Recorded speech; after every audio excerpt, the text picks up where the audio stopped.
Happy February! It's Black History Month, the Winter Olympics in Beijing are kicking off, and the East Coast has gotten hit with two major winter storms in the last week. Coming up on this episode of The Eagle, we'll go over the week's top headlines. Republicans, current-day Republicans, are screaming that the lines that have been drawn, both for Congress and for the legislature, are unfair, are partisan, they are threatening legal action. This week, a Capital Region mother died from what some say was a broken heart. Her death comes nearly a year and a half after her 11-year-old son was fatally shot in Troy. Coming up, we'll remember Ishawn Davis and his mother, Latoya Alston. Because I know my sister, I honestly feel like she just gave up.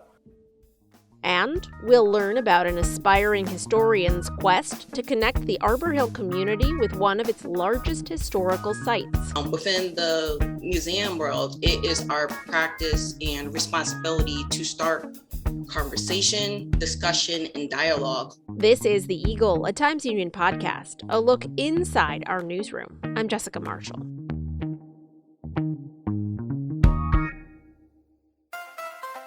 If you're enjoying this podcast, take advantage of all the Times Union has to offer and support our efforts to bring in you award-winning journalism by becoming a Times Union member today.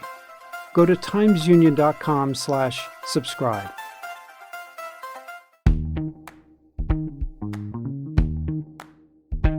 Welcome to The Eagle. I'm Jessica Marshall. First up, let's discuss what appeared in the Times Union and on timesunion.com this week. Time to go over the top news of the week with Times Union Editor-in-Chief Casey Seiler. Let's start out with a story that we follow every year at this time, snowstorms that come across our area. We had a big one that was in the news this week. It hasn't happened yet because we're taping on Thursday, but it illustrates a great point about what we do behind the scenes in the newsroom every time at this year. Do you want to elaborate? What's the classic line? Everybody cares about the weather, but nobody ever does anything about it. And we can't do anything about the weather, but we do quite a lot to sort of follow it. And whenever there is a storm upcoming, we try to let people know. We try to let them know when the prediction changes, as it often does. There was this monster nor'easter that swept across New England and really all over the Northeast last weekend. And this week, we are staring at what's initially going to be rain, and then it's supposed to turn to ice, and then it's supposed to turn to snow. By the time most people listen to this, hopefully it will be snow. I hope it'll be snow as a skier and somebody who loves it when it snows and hates it when it is cruddy and rainy like this in February. But obviously, if folks go to timesunion.com, they can get the latest forecast, and they can also get a very comprehensive and well-done list of school closings and delays, which, since Friday is a weekday, is something that everybody is going to care about. Certainly. Yes, definitely check that out. Storm Tracker. All right, moving on to political news. There was a whole lot of talk about redistricting this week. Can you lay that all out for us?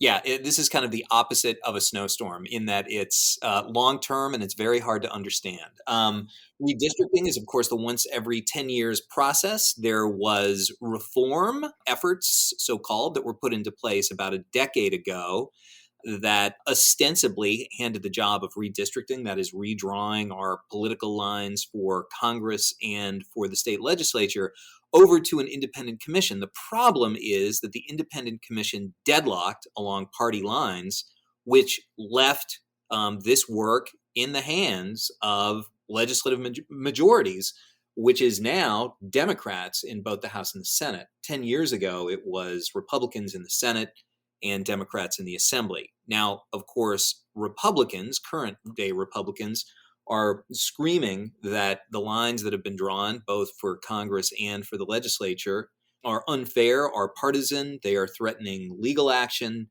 Democrats say, look, this is the system that was in place. We are working with the system that was made in part by Senate Republicans 10 years ago. And they claim that the lines that they have drawn are fair, that they comport with state law, including, newly, an aspect of the Constitution. That remains to be seen, but obviously this process has to move fairly quickly because primaries have to be set up by the end of June.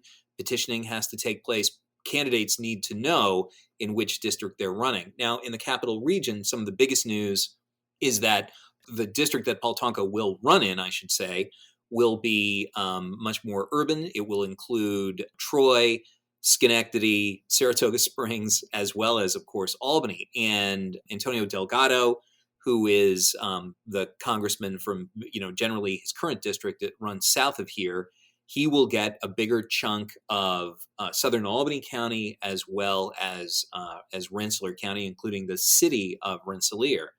There are lawmakers, especially in the Senate, who are upset about aspects of these lines.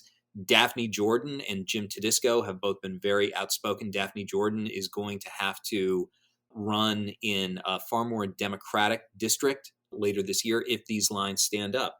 I encourage people to really look at these as interactive maps and find out where their place of residence, falls within all three types of these new districts. And for that, we can thank the good work of an entity called Redistricting in You that's run by the CUNY Graduate Center. They have done just great work compiling all of these interactive maps that allow you to see not just where the lines are, but the kind of demographics involved in each district. So it's a real resource that at the Times-Union, we're definitely relying on. Yes, that is a lot of maps over at timesunion.com, be they weather or drawings of political districts. So be sure to head over there.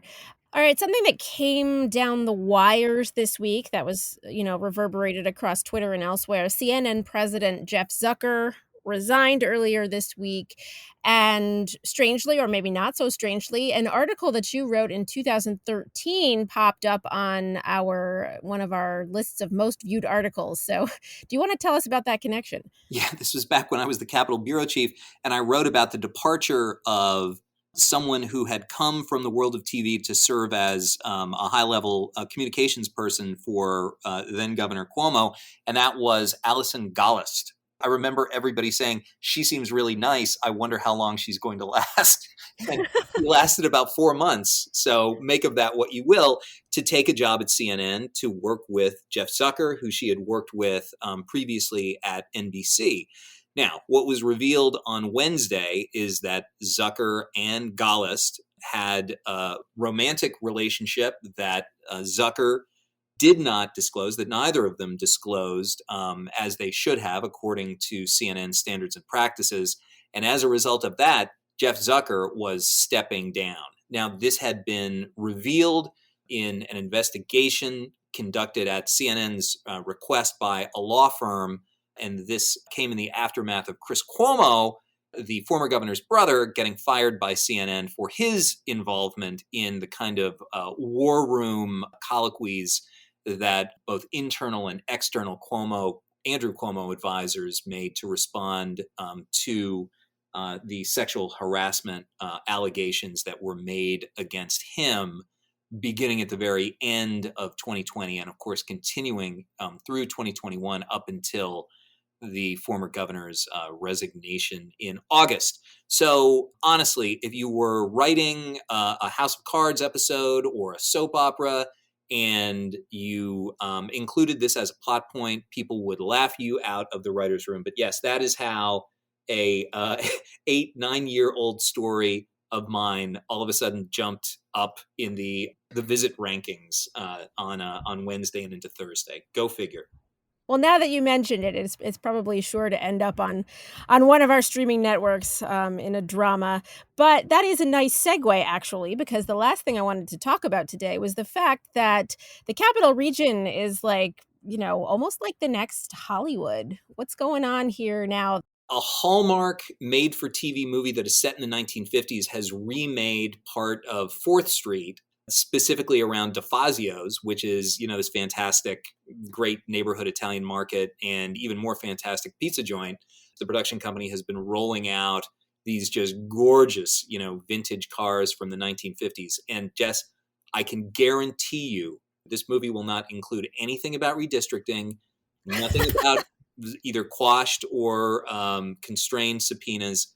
and almost certainly nothing about Andrew Cuomo. So I think it's something we can all look forward to in holiday season 2022. Absolutely, though you left one thing off of that list. There's probably not gonna be any, handsome, beaux in flannel shirts either. That seems to be kind of a theme because this is a period piece in the 1950s, and I don't think they had flannel back then, or it wasn't in vogue. Are you So watching The Gilded Age? I have not seen it yet. It's on my list. Second episode better than the first episode. All right, I'm gonna check it out. I'm excited. All right, thanks, Casey. We'll check back in with you next week. Jess, thanks a lot. As always, you can read more about all of the stories and the issues that we discuss on this podcast at timesunion.com.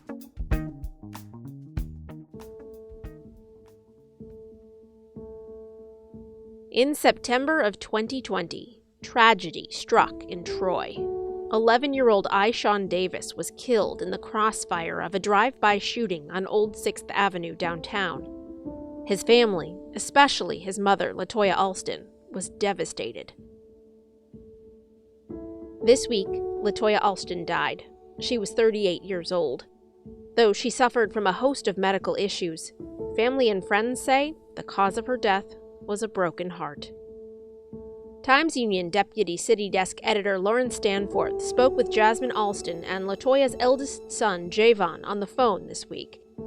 They shared memories of LaToya's life, circumstances of her death, and how her death and Aishawn's have impacted the family. Just like a lot of people who've dealt with such horrific grief, she was having an incredibly hard time, as anyone would. We learned only in the last couple weeks how truly crushing it was for her when there were actually a couple of TV stations that had seen that she died. There's a gentleman who owns a financial group in Troy, Steve Boucher, who has been helping the family ever since Aishawn died because they got a lot of donations and they had to raise funds for his gravestone. And so he had been volunteering to help them orchestrate how to use this money. And so he had posted on Facebook her passing, and he attributed to a broken heart. Like everybody get together and go to that one person house. That was Toya and our family. Yeah, I spoke to one of her sisters, Jasmine, and Jasmine told me that LaToya was, a really happy person. The exciting one and always cooking and always having parties and get-togethers. She was just that person that bring everybody together in his family. But obviously, as one can expect, after Aishawn was killed, she had shut down. She just didn't want to do nothing. She didn't even come to, other stuff that we had. And even if you forced her to come, she just sat in the corner. She really wasn't even trying to engage. But Jasmine provided a piece that I was most curious about, which was what led to her death. And Jasmine had said that LaToya had chronic health issues before Aishawn died. But she had kidney failure. Even though she was a young woman, she was 38 when she died last week. And that their mother also has kidney failure, and their other sister has kidney failure. It's a chronic kidney disease, I guess, that runs in her family. And so she needed to get dialysis I don't know how often. Jasmine had told me that she had stopped going, which is a life-saving treatment you need, obviously, when you have kidney failure.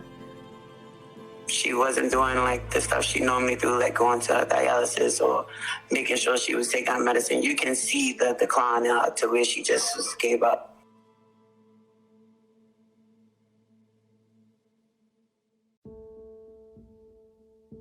And her 20-year-old son, Javon, had backed this up as well, but they said that they kept bothering her about, did you go today? Did you make sure you went this week? And she had assured them that she was, but they suspected that she wasn't taking care of herself. And it was because she had just fallen into such a deep depression, over the death of her 11-year-old son.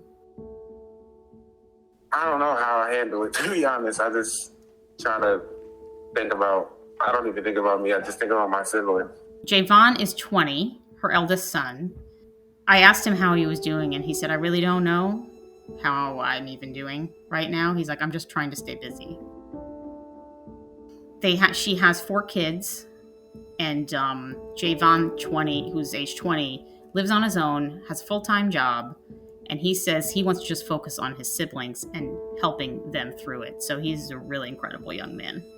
This wasn't immediately in the story, but I also talked to LaToya's partner. His name's Terrence Davis, and that was Aishan's father. You know, he expressed how despondent he is. He said he wakes up and cries every morning about Aishan. He can't imagine what LaToya was going through. He said he feels like he's leaning on his children and that they're stronger than him right now. So obviously he's really in despair right now as well.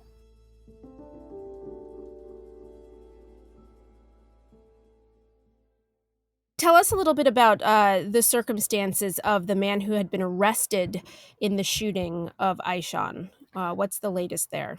A 20-year-old man from Cohoes was charged with second-degree murder in Aishan's death. I mean, only about 10 days after the shooting. It was pretty quick when he was found and charged. September 13th, 2020 is when Aishan was shot and killed. Around September 23rd is when this man from Cohoes was arrested. So it was a pretty quick charge in terms of the case. But now it's February 2022, and there's been no change in the case. I don't believe there's been any other arrests, even though police had said at the time they believe there were other people in the car where the shots were fired, and they thought maybe there would be other arrests. I don't believe there have been. The person who's been charged, Jacquay Brown is his name, has been in the Rensselaer County Jail this entire time, and there has been no change in the case. Apparently, defense has filed a lot of motions, and as we know, the pandemic really delayed court proceedings. So, has there been any explanation for why it's taken so long? No. Apparently, the Rensselaer County DA's office updated our editor, Mike Goodwin, for me because he was helping with this story, and they had said the defense has just put in a lot of motions to ask for things, and the prosecution has had to answer those motions. So they said that's part of the reason why the delay. When I talked to Terrence Davis, Aishan's father and LaToya's partner, he did mention that the case dragging on and having no resolution also weighed on LaToya as well.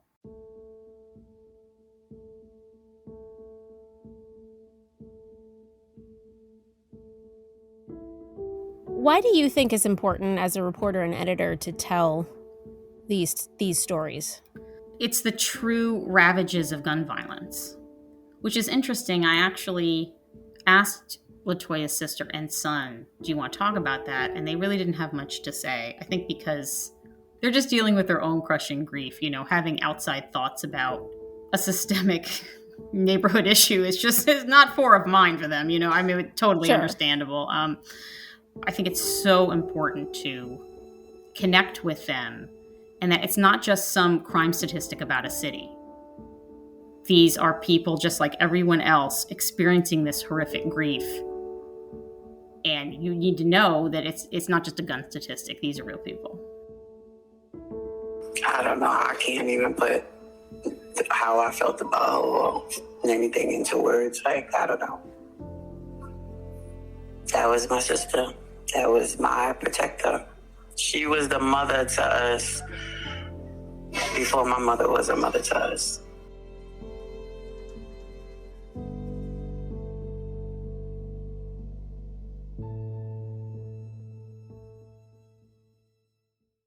The family of LaToya Alston has set up a GoFundMe to assist in funeral expenses. Visit timesunion.com for more. After the break, a young historian aims to connect her Albany neighborhood with one of its biggest historical sites.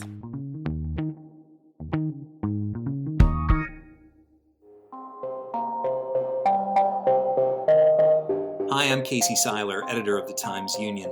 Join us for an ongoing discussion on major developments in the saga of Keith Raniere, co-founder of NXIVM. the shadowy upstate New York organization at the center of the explosive federal investigation that resulted in Ranieri's conviction on charges of extortion, sex trafficking, and more.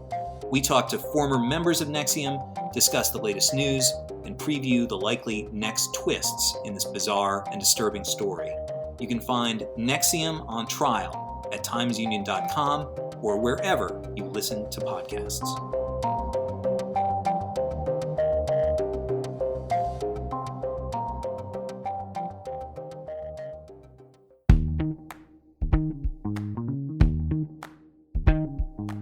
Welcome back. You're listening to The Eagle, a Times Union podcast. I'm Jessica Marshall.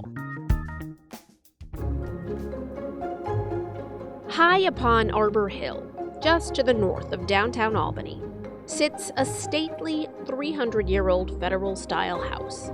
Its light brick exterior is adorned with elegant columns that bear the hallmarks of the Greek revival of architecture, popular in the early to mid-1800s. It's surrounded by a formal garden that explodes with color every spring and summer. In the late 1700s, the property was the home of Revolutionary War commander and politician Abraham Ten Broeck. In the mid-1800s, it belonged to the Olcotts, a family of white bankers. Today, Ten Broeck Mansion is the headquarters of the Albany County Historical Association. Its gardens are open to the public from dawn till dusk daily, and the house is a museum and function space. The Arbor Hill neighborhood that surrounds the mansion is one of Albany's most historic districts. In the 1700s and 1800s, it was home to a diversity of residents, notably a community of free persons of color. They were silversmiths, cabinet makers, and porters. Today, Arbor Hill is a predominantly black neighborhood, and it's also one of the city's poorest, hit hard by redlining in the 1930s and 40s. The Albany County Historical Association has made it a mission to tell the stories of the enslaved persons who lived and worked on the property during the Ten Broeck era, as well as those of the free black Americans who were employed there during the Olcott's residency. But many of Arbor Hill's current residents are disconnected from this historical site. They either don't know much about it, or view it as a shrine to wealthy white families who owned enslaved persons. An aspiring young black historian is looking to change that perception. Dayonna Bowles is a fellow for the Mid-Atlantic Arts Foundation and a former intern at Ten Broeck Mansion. She grew up in Arbor Hill, passing by the mansion on a near-daily basis. Bowles says she wants to connect the residents of Arbor Hill to Ten Broeck and other historical sites in the neighborhood in hopes that they will become places of positive community engagement and connection. Times Union reporter Masara Makati recently had a chance to talk with Bowles about her research and her efforts to bring the community to the table at Ten Broeck. Here's some of their conversation. Actually, I want to backtrack a little bit more and get to know a little bit better why you were interested in the art world and in history in the first place. This has been a lifelong interest ever since I was young. My father serving in the U.S. Air Force, he was a big history buff, very patriotic. Despite being a Black man who was oppressed by America. And then my mother being an Albany native, when she speaks of the city of Albany, it's like done with pride and dignity. And it's something that helped me develop an interest. It's like, okay, yes, Albany is a great city. It's somewhere where I do want to help contribute towards my community and build my career and live my life at. As far as joining like the art and museum history row, I've always viewed museums as spaces of social occasion, as well as a place that promotes experience and learning. Within the museum world, it is our practice and responsibility to start conversation, discussion, and dialogue. Although talking itself is not objective, everyone's questions, opinions, and ideas are respected in this space. I've always viewed conversation, as you mentioned, the fact that Ten Broeck is situated in Arbor Hill, and this is a predominantly Black area. Conversation should not be from point A to point B, but rather like a moving freely back and forth across the circle, creating like a web of connections among the participants, which will be the community. Let's get into your research project, right? So tell me more about your project. What was it? Why did you decide to do this research project? And what did you find throughout your research? Me and Catherine both had the goal of improving like our community outreach. We set like a target goal of, okay, at least 10 people. If I could get more, that would be ideal, but we just needed like a decent like pool of community residents to get like proper feedback. So for about 2 months, in the month of September and October, I reached out to like various individuals I know that reside in the Arbor Hill, West Hill community. It was a little bit of a hit and a miss for me, to be honest, because I did face some slight opposition, as if like I'm a token, a Black token for a white institution, and then that I was out doing their bidding. Like, oh, like, why are they sending you? Like, you're the, why are they using a Black person? Why they couldn't send a white person out here to talk to us? So I expected that. I did not let that deter me from actually continuing trying to get more survey participants. But that was actually like very eye-opening for me to see that the perception of Ten Broeck Mansion and Albany County Historical Association is a place that excludes the community. Surprisingly, yes. What did the research consist of? You know, what were the questions that you asked them? Did you have them do any activities? Like, can you just paint a picture for me of what you did? Through my affiliations and associations, like throughout like the neighborhood, my community, where I just sought out certain individuals. My method of collecting the survey answers range from text messages, me often going in person to actually try to solicit responses for my survey. The 5 questions that I proposed to the survey participants who are willing to actually take it. First question was, have you ever visited the Ten Broeck Mansion? What have you heard about Ten Broeck Mansion? Do you know about the history of Ten Broeck Mansion? Do you feel Ten Broeck Mansion contributes to the surrounding community? And the final question was, what service or activity should Ten Broeck Mansion provide to the neighborhood residents? Yes, those are great questions. Feedbacks, as I wrote in my report and I shared with Catherine, this turned out to be what I called like dismal results. Majority of the responses to my question was no, no, or the participant was just not well informed about the work of Ten Broeck, or even like the presence of Ten Broeck being in Arbor Hill. Did that surprise you? Yeah, it did surprise me. I guess I just kind of like sort of assumed, maybe because like I'm a history buff myself, that people at least know what Ten Broeck was, given that there are other historical sites within the Arbor Hill community as well. I would love to hear actually your take on some of these questions. Like, you know, if you knew of Ten Broeck, what you knew about Ten Broeck while you were growing up in Arbor Hill. From my parlor knowledge of Ten Broeck growing up is that, fortunately, yeah, the reputation of it being a haunted house, and I was just viewed at it as like the house on the hill. You know, as I got older, I learned more about its history, and that helped change my perception of it. Although admittedly, I was still not a fan that enslaved people was on that property. I did consider the grounds to be beautiful, and appreciate that fact that there is not a price of admission to actually walk on the properties. And so I guess